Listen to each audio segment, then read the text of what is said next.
राजा जनक बहुत बड़े ज्ञानी थे। राजा जनक जी बहुत बड़े ज्ञानी थे, लेकिन उनका वह ज्ञान क्या था यह किसी को नहीं मालूम।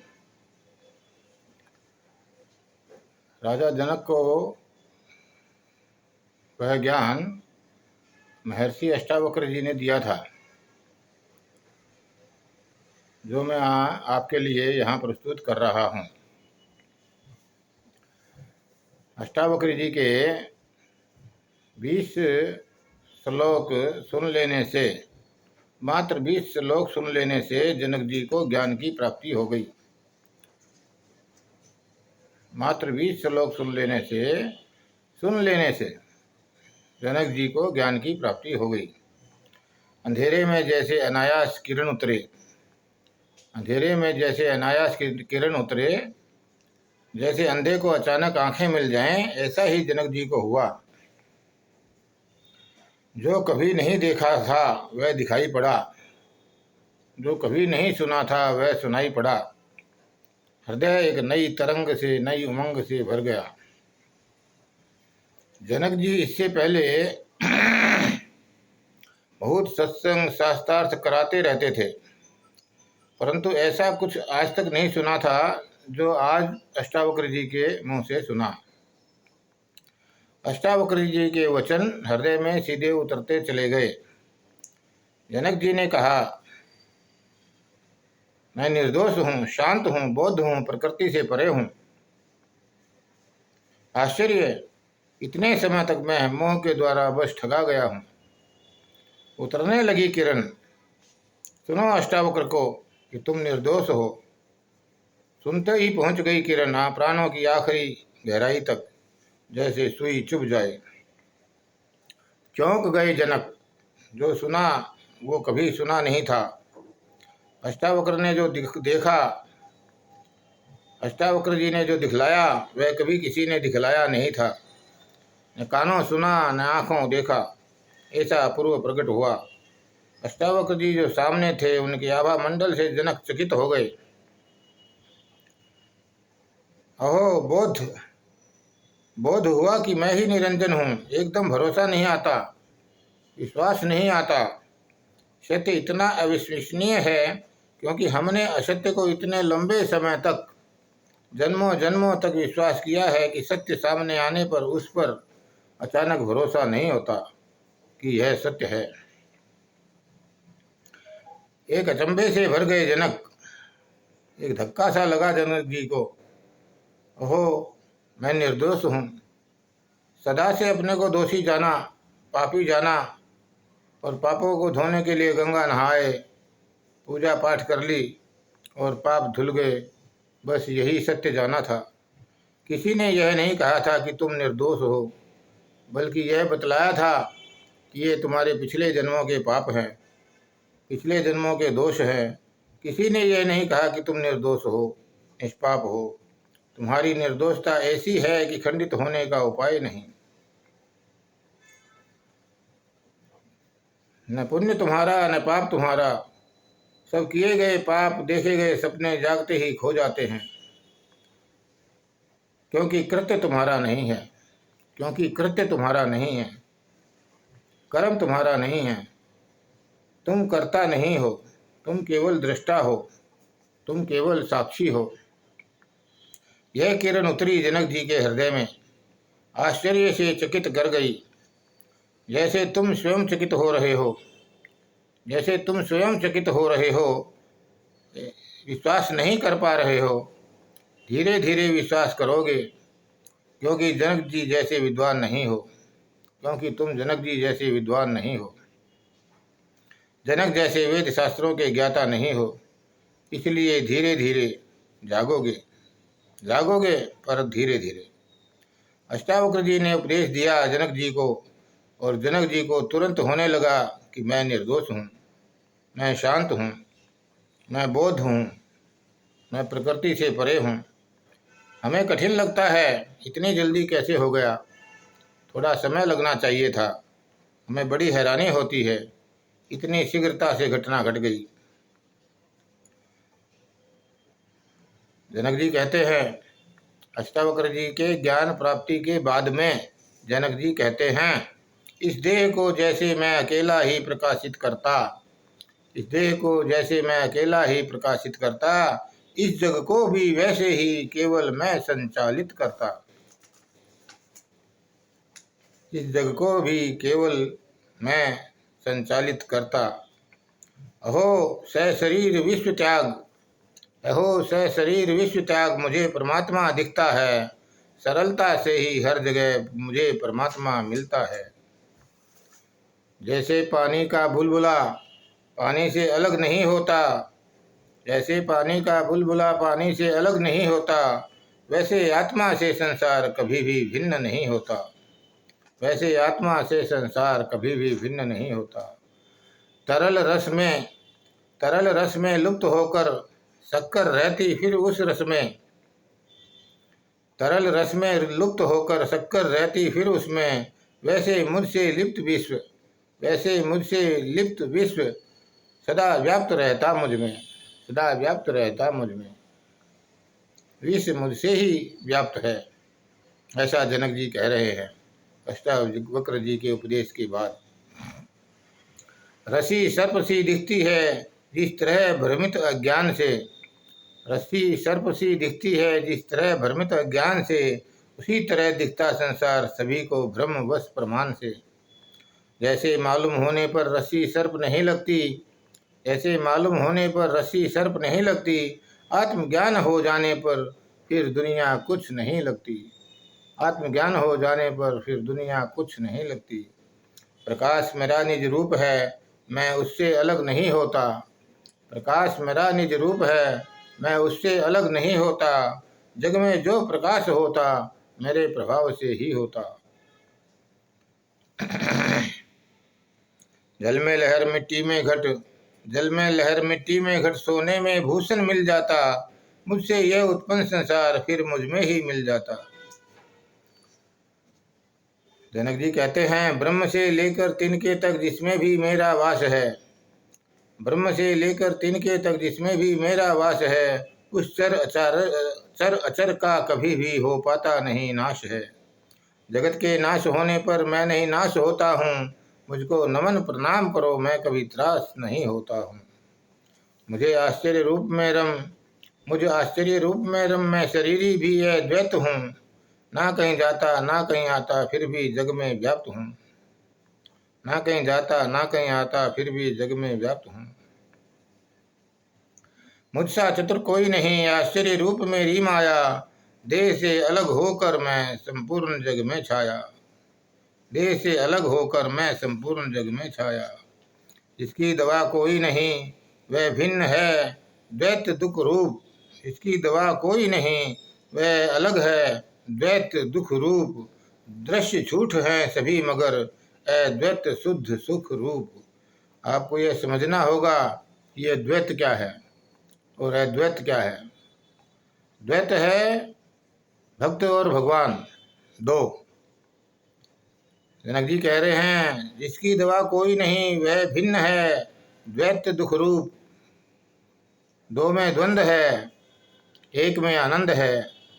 द्वैत मीन्स दो, भक्त और भगवान, एक में आनंद, आत्मा, आत्मा सो परमात्मा, अहम ब्रह्मास्मि, दूसरा कोई नहीं, इसे कहते हैं अद्वैत, दो नहीं। आगे कहते हैं जनक जी, दुख का मूल मंत्र द्वैत है, जिसने एक को जाना फिर लड़ना किससे, जिसने एक को जाना फिर लड़ना किससे, सब ही तो मैं ही हूँ, मैं ही तो सब में हूँ। जनक जी कह रहे हैं बीमारी झूठी है। अब झूठी बीमारी का कोई इलाज होता है भला? इस झूठी बीमारी को झूठी जान लेने में ही छुटकारा है।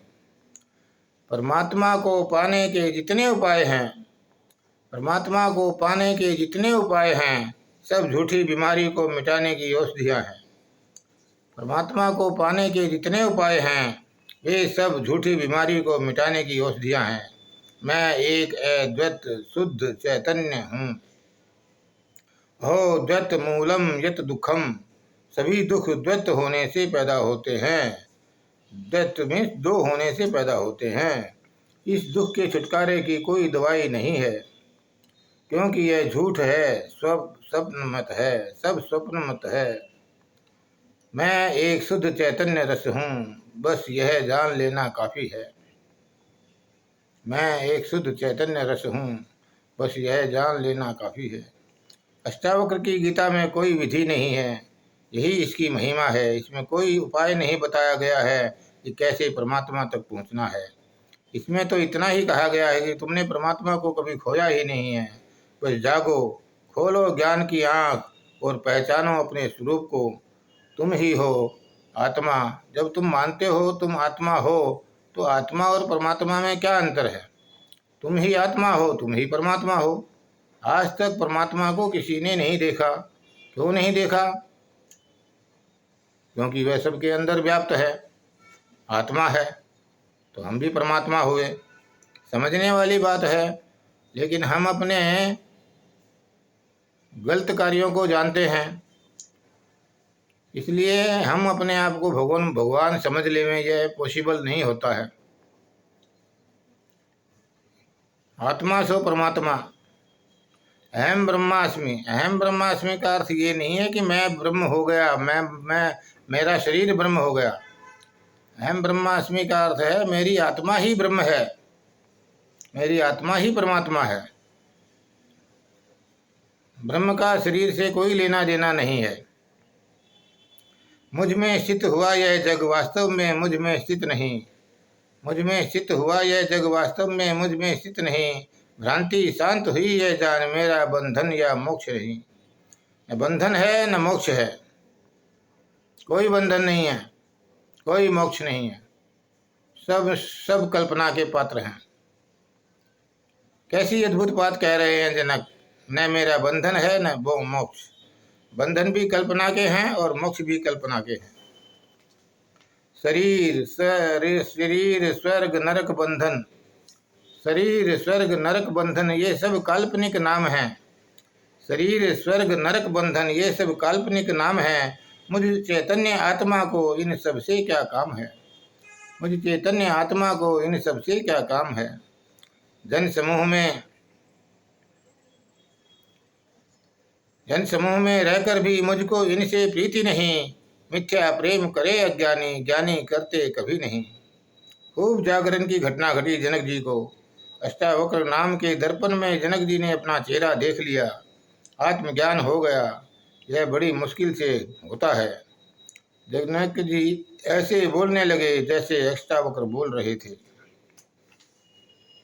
ना मैं देह ना देह मेरा, मैं जीव नहीं चैतन्य हूँ।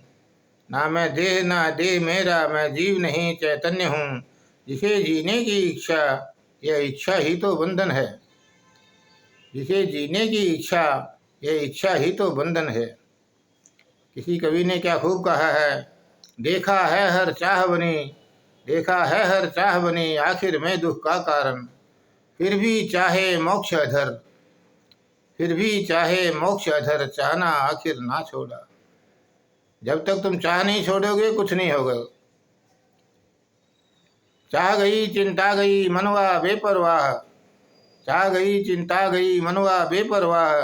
जिसको कछु न चाहिए वही शहंशाह, जिसको कछु नहीं चाहिए वही परमात्मा से मिल सकता है।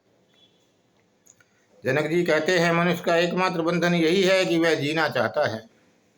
बड़े आश्चर्य की बात है, कोई सड़क पर घिसटते हुए जीता है, किसी के हाथ नहीं है, पैर टूटे हुए हैं, फिर भी जीना चाहता है। आँख नहीं है, अंधा है, फिर भी घिसट घिसट कर भिखारी की तरह भीख मांगता है, लेकिन जी रहा है। जीने का मोह बड़ा गहरा है। जीने का मोह इतना गहरा है कि आदमी किसी भी परिस्थिति में जीना चाहता है। यह साधारण आदमी की स्वाभाविक स्थिति है। यह साधारण आदमी की स्वाभाविक स्थिति है। अब आगे अष्टावक्र जी ये सब जनक जी बोल रहे थे। ये सब जनक जी बोल रहे थे और अष्टावक्र जी सुन रहे थे। अब अष्टावक्र जी जनक जी के सामने कुछ प्रश्न रख रहे हैं। अष्टावक्र जी जनक जी की परीक्षा ले रहे हैं। अष्टावक्र जी कहते हैं कि हे जनक, अद्वैत अविनाशी आत्मा को तू यथार्थ में जानकर अद्वैत अविनाशी आत्मा को तू यथार्थ में जानकर आत्मज्ञानी धीर बन तू, आत्मज्ञानी धीर बन तू, धन संग्रह से प्यार न कर।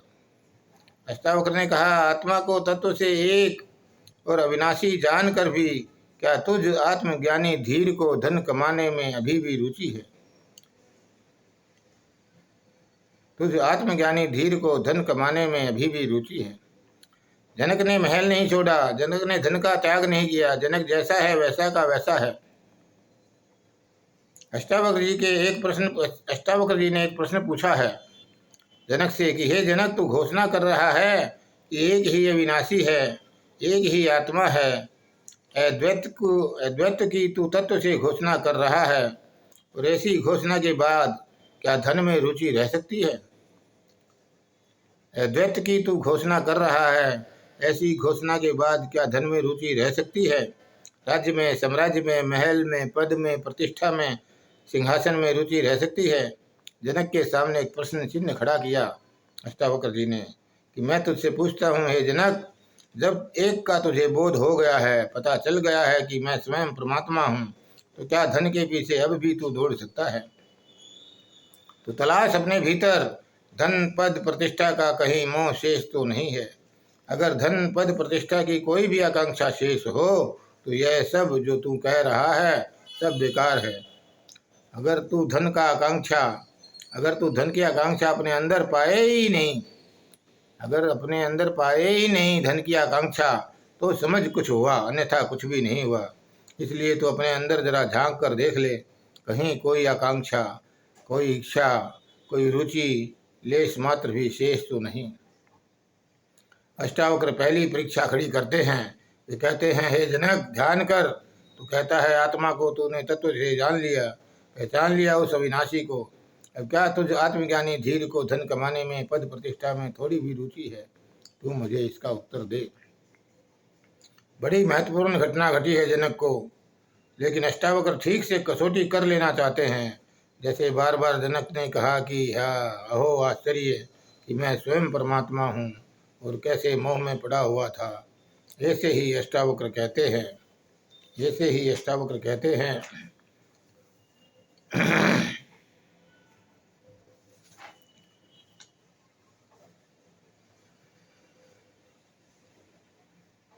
हे जनक, तुझे एक आश्चर्य की बात बताता हूँ, सुन। बड़े आश्चर्य की बात है, मैं तुझे बताता हूँ। बड़े से बड़ा आश्चर्य यह है कि मोक्ष की कामना करने वाला भी मोक्ष से डरता है। मोक्ष प्राप्ति करने की कामना करने वाला भी मौत से डरता है, मरने से डरता है। वह मोक्ष को कैसे उपलब्ध हो सकता है? मोक्ष तो महामृत्यु है, आवागमन से मुक्ति है। अगर तेरे प्राणों में यह मोक्ष वाली बात उतर गई हो, तुझे मरने को राजी होना चाहिए, तुझे महामृत्यु के लिए राजी होना चाहिए। मृत्यु के स्वागत में सदा नाचते हुए, गीत गुनगुनाते हुए तत्पर रहना चाहिए। जीवन को उसी ने जाना है जो सदैव ही मृत्यु के स्वागत में तत्पर रहता है। फिर संसार में दोबारा आना नहीं पड़ता, वह आवागमन से छूट जाता है। भगवान बुद्ध ने इसको अनागामिनी कहा है, जो जाता है और फिर कभी नहीं आता। इसलिए अष्टावक्र बार बार कह रहे हैं जनक से, ये जनक, तू देख ले, तुझे कहीं मृत्यु से, मोक्ष से भय तो नहीं। जिस व्यक्ति की अंतरात्मा मोक्ष से इच्छा रहित होती, उस तृप्त ज्ञानी की तुलना किसी से नहीं होती। तो हे जनक, तेरे मन में मोक्ष की इच्छा तो नहीं है, अभी तेरे मन में मुक्त होने की आकांक्षा तो नहीं है। जैसा कि तू कह रहा है कि हो गया, इससे तृप्त हो गया, तो अब और कुछ नहीं चाहिए। अगर प्रभु तेरे सामने आ जाएं और कहे कि सुन हे जनक, तुझे क्या चाहिए, वर मांग, मैं तुझे देने के लिए तैयार हूँ, तो तेरे पास मांगने के लिए कुछ होगा तो कुछ मांगेगा, या कहेगा अब मुझे कुछ नहीं चाहिए? ऐसा तू कह सकेगा बिना किसी अड़चन के? मन तेरा न कहेगा कि अरे अब प्रभु कहते हैं थोड़ा मांग लो, तो परमात्मा स्वयं कह रहे हैं कुछ मांग लो, तो तेरा मन झोली तो न फैला देगा? ये सारी बातें अष्टावक्र कहते हैं ताकि जनक अपने आप को परख सके, ताकि जनक जी अपने आप को परख सके। जिस पद की इच्छा करके सब देव दीनहीन दिखते, उस पद पर भी स्थित होकर योगी हर्षित नहीं होते। ज्ञानी का पाप और पुण्य से कोई संबंध नहीं होता, ज्ञानी को पाप और पुण्य से कोई संबंध नहीं होता।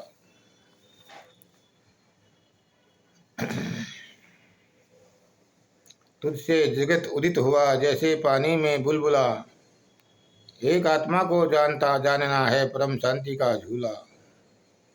तुझसे यह जग उदित हुआ जैसे पानी में बुलबुला, एक आत्मा को जानना है परम शांति का झूला।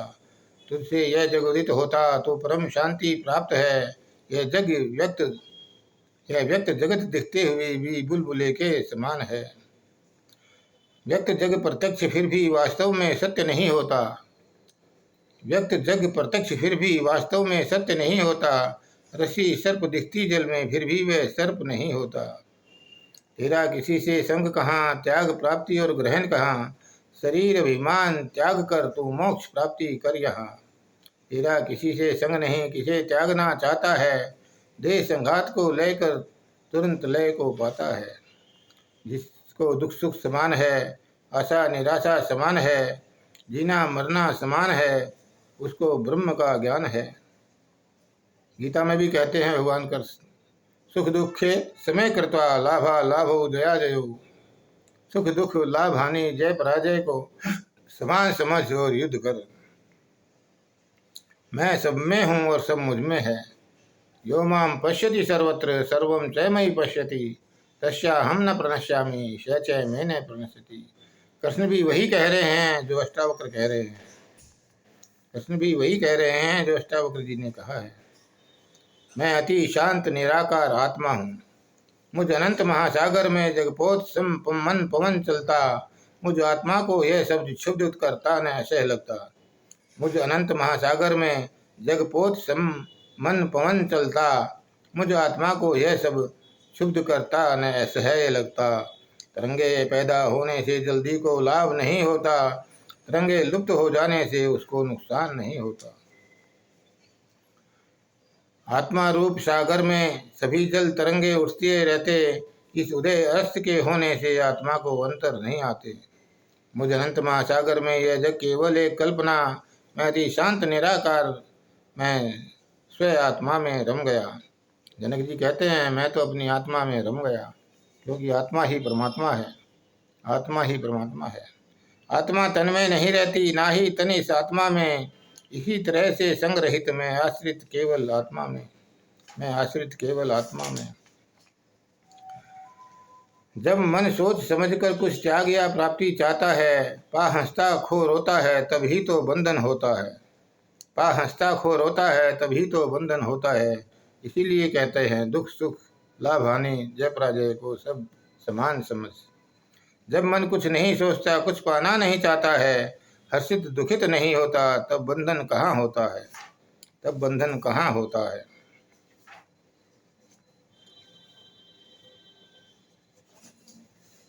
अष्टावक्र जी कैसे हैं, किसी तरंग से तुम्हारा कोई संबंध नहीं है। जीवन और भोग की इच्छा, जीवन और भोग की इच्छा कब किसकी है शांत हुई, समय से बद्ध लोकों में ज्ञान से आत्मा शांत हुई। नाना प्रकार के मत हैं योगी और महर्षियों के, ऐसा जान वैराग्य से फिर शांति किसे नहीं होती। जिसने वासना को त्यागा, शत्रु मित्र को समझाना, आत्मा का साक्षात्कार कर अपनी आत्मा को पहचाना। अष्टावक्र कहते हैं जिसने अपने आप को अपने पुरुषार्थ से जाना, अपनी आत्मा को उसने सर्व रूप से गुरु माना। अष्टावक्र कह रहे हैं कि गुरु तेरे भीतर छिपा है। अगर तू अपेक्षा समता युक्ति द्वारा चैतन्य के सच्चे स्वरूप को जान ले तो मिल गया तुझे तेरा गुरु। गुरु का यह अंतिम कर्तव्य है कि वह शिष्य को समझाए कि जो मैंने तुझे समझाया है वह तेरे भीतर ही घट सकता है। गुरु की यह अंतिम कृपा है कि वह शिष्य को गुरु से भी छुटकारा दिला दे। यह गुरु का आखिरी काम है। जो गुरु यह न करे वह सदगुरु नहीं। कहीं ऐसा न हो कि गुरु ही तुम्हारा बंधन बन जाए। वैरी रूप है कामना, वैरी रूप है कामना, अनर्थ से भरा है अर्थ। वैरी रूप है कामना, अनर्थ से भरा है अर्थ। उनके हेतु धर्म को भी तज कर तुम कब कर दे व्यर्थ। उनके हेतु धर्म को भी तज कर तुम अब कर दे व्यर्थ। गीता में भी भगवान श्री कृष्ण 18वें अध्याय के 66वें श्लोक में कहते हैं, सर्वधर्मान परित्यज्य मामे कम शरणम व्रज। यहाँ अष्टावक्र कहते हैं, उनके हेतु धर्म को भी तज कर तुम सब कर दे व्यर्थ। सर्वधर्मान परित्यज्य मामे कम शरणम व्रज, अहम त्वा सर्व पापे भो मोक्षयिष्यामि मा शुचः। ये कृष्ण कहते हैं। अष्टावक्र कहते हैं, वैरी रूप है कामना, अनर्थ से भरा है अर्थ। उनके हेतु धर्म को भी तज कर तुम अब कर दे व्यर्थ। कामेन विजितो ब्रह्म, कामेन विजितो हर, कामेन विजिता विष्णु, शुक्र कामेन निरृतः। काम ने जीता ब्रह्मा को, काम ने हराया शंकर को, काम ने हराया विष्णु को। ब्रह्मा विष्णु महेश तीनों में से कोई भी ब्रह्मचारी नहीं। काम से कौन कब जीता, काम से सब हारे। वास्तव में काम ऊर्जा ही संसार चक्र को चलाती है। अगर काम न हो तो संसार से जीवन खत्म हो जाए। फिर भी काम शत्रु है। क्यों? इसलिए कि यह काम मनुष्य को तृप्त होने नहीं देता। शत्रु तो वही है ना जो तृप्त ना होने दे, हमेशा भूखा प्यासा रखे। काम भी ऐसे ही है। काम सुख लो, फिर क्षण दो क्षण, पहर दो पहर, दिन दो दिन, फिर भूखे के भूखे। काम कभी तृप्त नहीं होने देता। इसीलिए काम ही बैरी है, क्योंकि तुमको तो तृप्त होना है, और तृप्त होने के लिए शांति चाहिए, मोक्ष चाहिए, परमात्मा चाहिए। अष्टावक्र कहते हैं कि धर्म की चिंता में नहीं पड़ना। अष्टावक्र कहते हैं कि धर्म की चिंता में नहीं पड़ना। परमात्मा को पाने के लिए कुछ भी करना जरूरी नहीं है, वह मिला हुआ ही है। मोक्ष कहीं भविष्य में नहीं, मोक्ष अभी और यही है। तुम्हारा चाहत से शून्य हो जाना ही मोक्ष है। तुम्हारा चाहत से शून्य हो जाना ही मोक्ष है। आगे कहते हैं, जिसमें इच्छा हो तेरी, जिसमें इच्छा हो तेरी, उसे तूने पा लिया जान। जिसमें इच्छा हो तेरी, उसे तूने पा लिया जान। कृष्ण कहते हैं, तीनों लोक में ऐसा कुछ भी नहीं है जो मुझे प्राप्त नहीं है पार्थ। तीनों लोकों में ऐसा कुछ भी नहीं है जो मुझे प्राप्त नहीं है पार्थ, मतलब सब कुछ पाया हुआ है। वही अष्टावक्र जी कह रहे हैं, जिसमें इच्छा हो तेरी, उसे तूने पा लिया जान। श्रेष्ठ वैराग्य धारण कर, इच्छा रहित हो स्वयं सुखमान, स्वयं सुखमान। तृष्णा मात्र बंधन है और तृष्णा का नाश मोक्ष। तृष्णा मात्र बंधन है और तृष्णा का नाश मोक्ष। जगत से अलग होने पर परमात्मा कहाँ है? परोक्ष। जब तक तुम हर तरह की इच्छा, अच्छी बुरी चाहतों से मुक्त न हो जाओगे, तब तक बंधन बने रहेंगे। कोई इच्छा नहीं होनी चाहिए, चाहे वह इच्छा कितनी ही श्रेष्ठ, कितनी ही धार्मिक क्यों न हो। इच्छा होनी ही नहीं। जो जैसा है बस ठीक है। जहाँ इच्छा गिर गई वहीं मोक्ष है। जहाँ इच्छा गिर गई वहीं मोक्ष है। तरण से लेकर ब्रह्मा तक सारा जग मेरा रूप है। तरण से लेकर ब्रह्मा तक सारा जग मेरा रूप है। मैं सबका स्वरूप हूँ, सब मेरे ही रूप हैं। मैं सबका स्वरूप हूँ, सब मेरे ही रूप हैं। धन्यवाद। मेरा आपसे अनुरोध है कि आप अष्टावक्र गीता पढ़िए, उसकी समझिए। अष्टावक्र गीता आपके पास नहीं है तो खरीद लीजिए, नहीं तो हमारी वेबसाइट है मेरी www.krishnashtavakra.in, krishnashtavakra.in। उसको क्लिक कीजिए, उसमें से आप पढ़ सकते हैं, डाउनलोड भी कर सकते हैं। ये बड़ी अच्छी चीज़ है। आप दो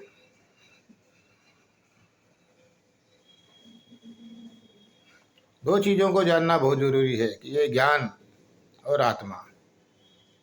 धर्म है तो आत्मा और ज्ञान को जानना जरूरी है। आत्मा क्या है, धर्म क्या है, परमात्मा क्या है, द्वैत क्या है, अद्वैत क्या है। जब ये जान जाओगे, आप भी जनक जी की तरह परम ज्ञानी हो जाओगे और मोक्ष के अधिकारी हो जाओगे। धन्यवाद, धन्यवाद।